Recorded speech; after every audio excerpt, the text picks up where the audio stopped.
হেফাজতে ইসলামের শীর্ষ নেতাদের অবৈধ সম্পদের অনুসন্ধান ৩৬ মাসেও শেষ করতে পারেনি দুর্নীতি দমন কমিশন দুদক।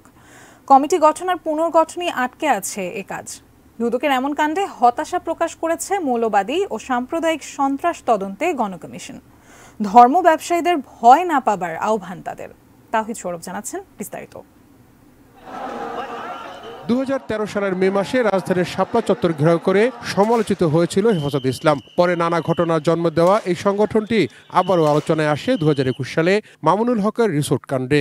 আইন শৃঙ্খলা বাহিনীর কাছে হেফাজতে ইসলামের বিলুপ্ত কমিটির এই নেতা প্রকাশ করেন তারও হেফাজতে ইসলামের অনেক নেতার সম্পদের বিষয়। কোথাও যদি বঙ্গবন্ধুর কোনো মূর্তি তৈরি করা হয়ে থাকে, আমাদের সামর্থ্য থাকলে আমরা সেটা ভেঙে গুড়িয়ে দেব।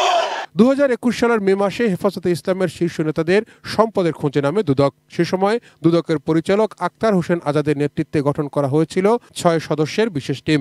এরপর কেটে গেছে ৩৬ মাস, তবে অনুসন্ধানে নেই কোনো অগ্রগতি। দুদকের আইন বিভাগের সাবেক এই মহাপরিচালক জানালেন কতদিনে শেষ করতে হবে দুদকের অনুসন্ধান কাজ। প্রথমে ৪৫ দিন, যদি ৪৫ দিনে না হয় তাহলে আরো ৩০ দিন, তাহলে ৪৫ আর ৩০ এই মোটে যা হয়। আর তারপরে আপনার না পারলে কমিশন একটা রিজনেবল টাইমের ভিতরে এটা নিষ্পত্তি করার জন্য সময় দিবে তদন্তকারী কর্মকর্তাকে, অনুসন্ধানকারী কর্মকর্তাকে। দুদক কাজ না করলে আদালতে যাবার কথা জানালেন মৌলবাদী ও সাম্প্রদায়িক সন্ত্রাস তদন্তে কমিশনের চেয়ারম্যান বিচারপতি শামসুদ্দিন চৌধুরী মালিক। ৭১-এর ঘাতক দালাল নির্মূল কমিটির সভাপতি শাহরিয়ার কবির মনে করেন সময় মতো কাজ শেষ না করলে আস্থা হারাবে দুদক। মামুনুল হকের বিচার হচ্ছে, সেটা হচ্ছে তার নারী ঘটিত কেলেঙ্কারির জন্য, তার অবৈধ আয়ের জন্য কিন্তু কোনো অনুসন্ধান হয়নি, যাকে হেলিকপ্টার হুজুর বলে। তো এই যে হেলিকপ্টারে করে সে ওয়াজ করে বেড়াচ্ছে, এই যে লক্ষ লক্ষ টাকা সে ওড়াচ্ছে, এই টাকাটা সে কোথায় পাচ্ছে? কাদের টাকা এটা? এটা কি তার পৈতৃক সম্পত্তি? এটা তো বাংলাদেশের জনগণের সম্পদ সে ওড়াচ্ছে।